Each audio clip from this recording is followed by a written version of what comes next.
Welcome back to an extended edition of Yates American B244. In this episode, we get the table disassembled and in the process make a rather disturbing discovery.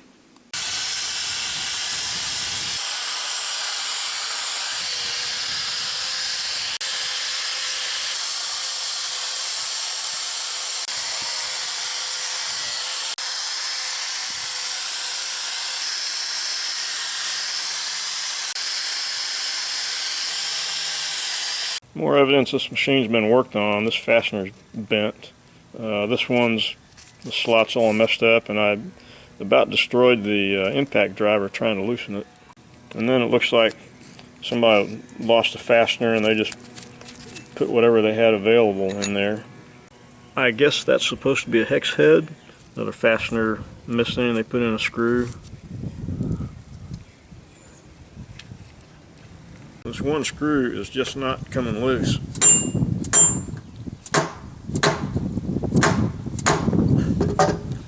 I don't know if you can see that, but this bit is bent.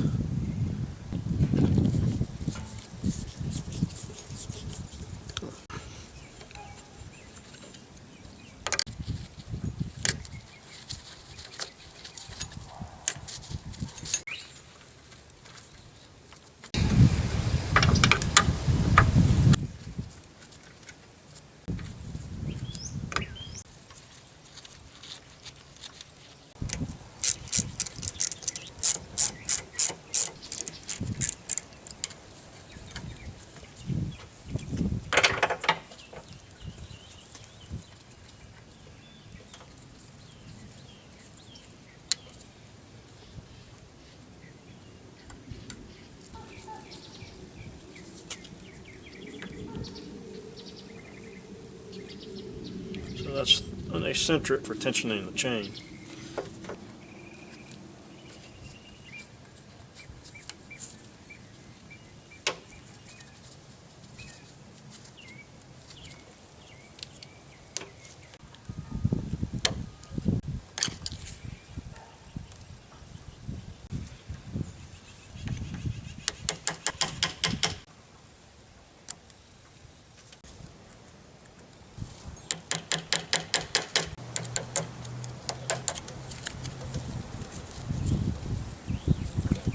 This chain is really stiff.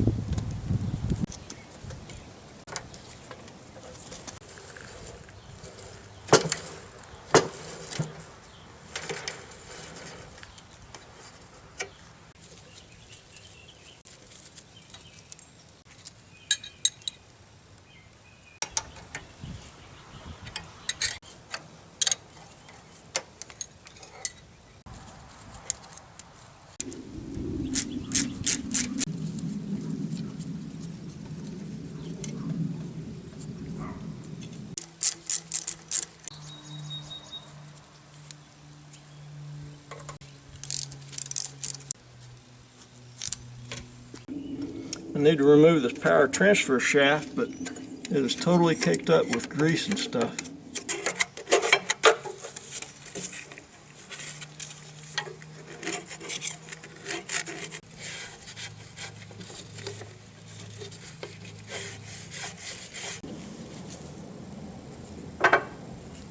It's a big mess. Here's the other bearing race. Hope I can pull it through.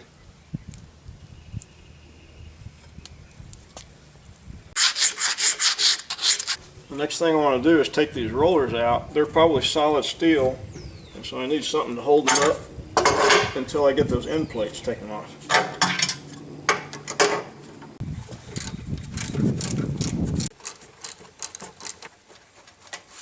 On this end, the bolt is sheared off.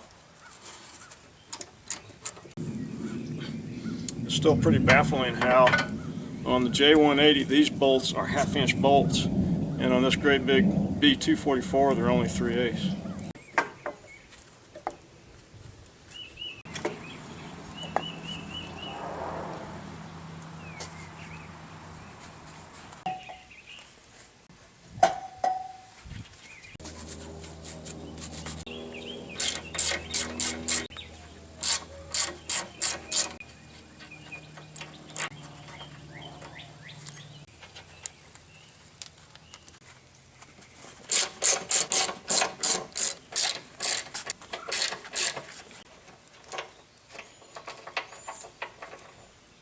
It's interesting to find that these table rollers will not come out unless I take off this top plate. There's not enough room there for it to slide out the end. So this top plate needs to come off first.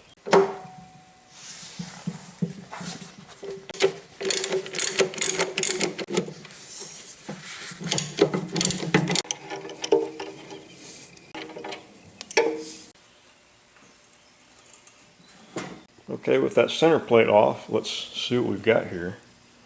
So lots and lots of grease and sawdust. This is the drivetrain end.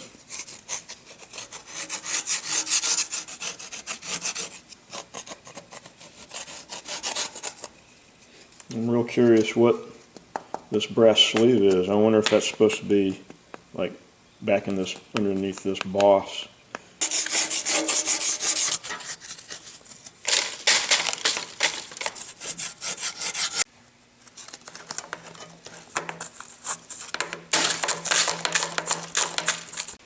I was starting to clean up that center section, but I decided I better get these rollers out of the way.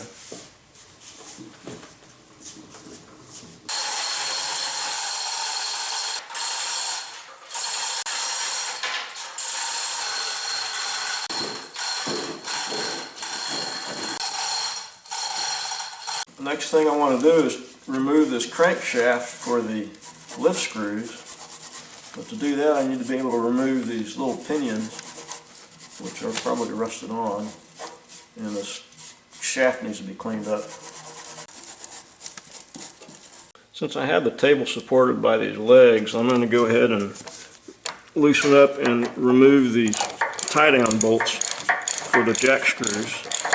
That way I can freely turn these so that I can adjust those pinions to where I can get to the set screws. And it turns out that those pinions are also held in by a roll pin.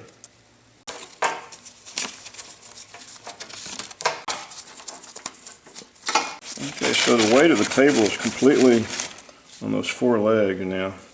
And I should be able to easily rotate these pinions to where I can get to the roll pin. And see if I can clean up this shaft a little bit with some emery cloth lubricated with paint thinner.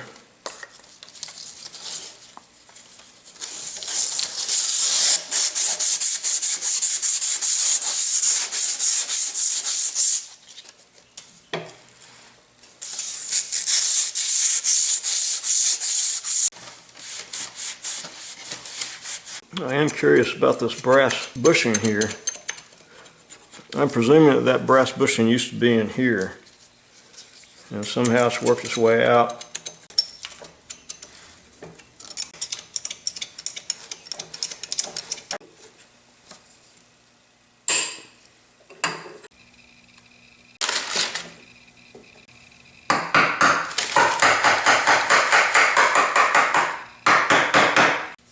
I've not been successful getting these roll pins out of these pinions with my usual ball peen hammer and punch.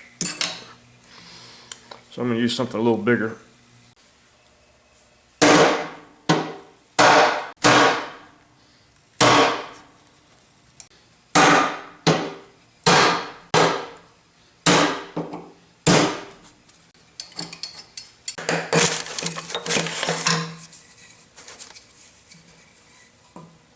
Okay, this is just getting to be a mess.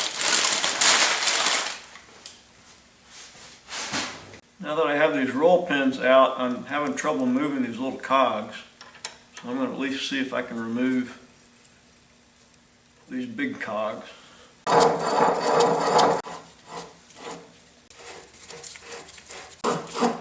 I don't know if I'll be able to remove that big cog without first removing the little pinion. But I'm going to try to use the lift screw with the big nut and then a couple of pieces of tubing to see if I can pull the big cog out of the end of that shaft.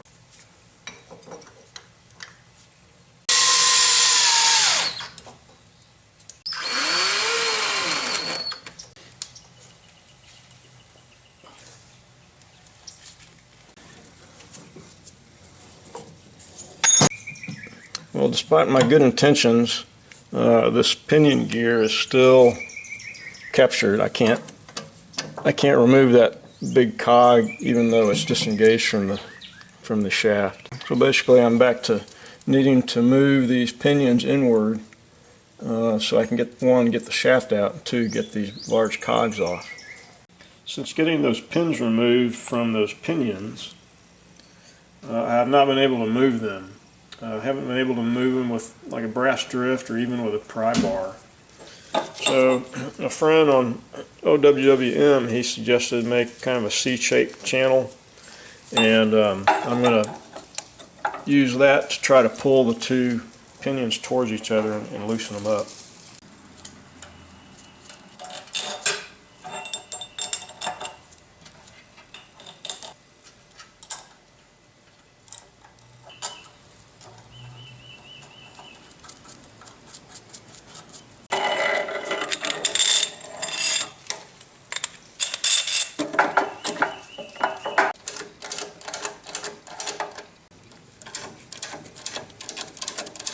I got this one pinion pushed far enough that it's onto the clean shaft that I cleaned up earlier.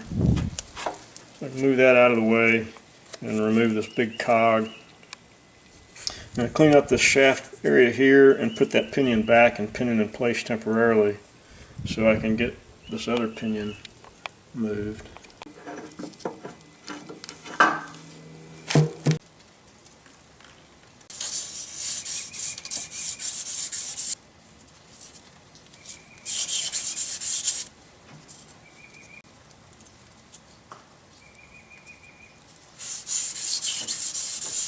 I got tired of doing it by hand. I got an air ratchet going now.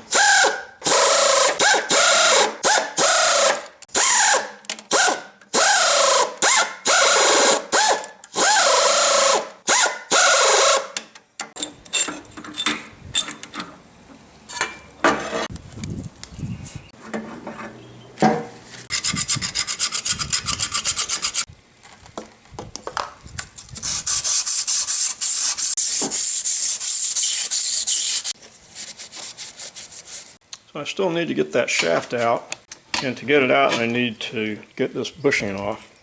Earlier I was trying to use this piece of rod and bang it out with a hammer to no effect.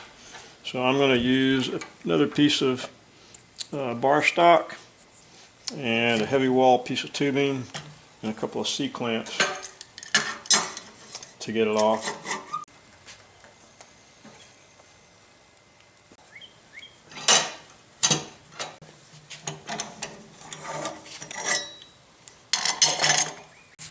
Looks like there's a bronze bushing there.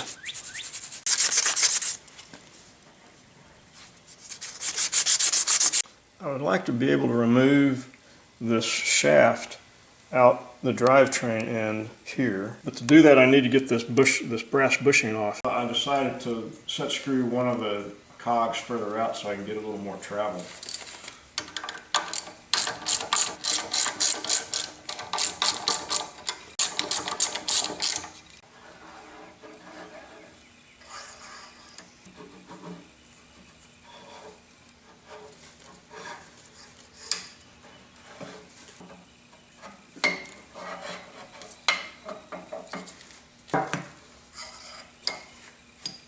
So this lift shaft is really galled up.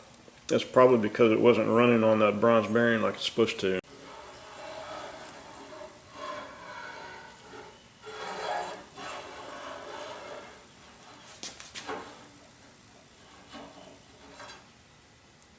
Hopefully this won't take too much force to pull out of here.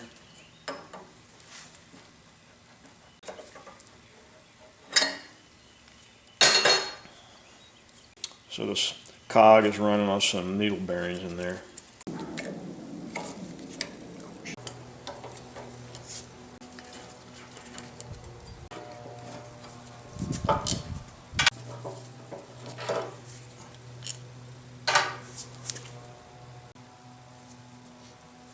Interesting, this is all worn from, I guess from that cog rubbing on it.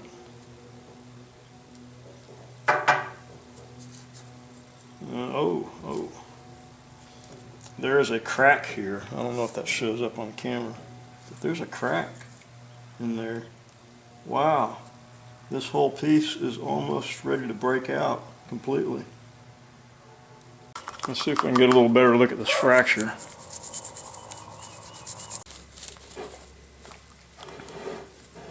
Wow, that's a pretty serious crack. And there's another crack here, right there, and then I don't know if I can get this where you can see it in the light, but you can see that crack all the way down inside there and right there. So I'm not real sure what to do about that. This is a really important component, and I think the reason it's broken is this pinion is the idler pinion, and there's a whole lot of force downward because I can get my hand out of the way. This upper shaft here is the transfer shaft for the drive rollers, and there's a pinion there, and then this pinion pinches against it, and all the force is downward. So that's probably why this is cracked. It's just fatigued.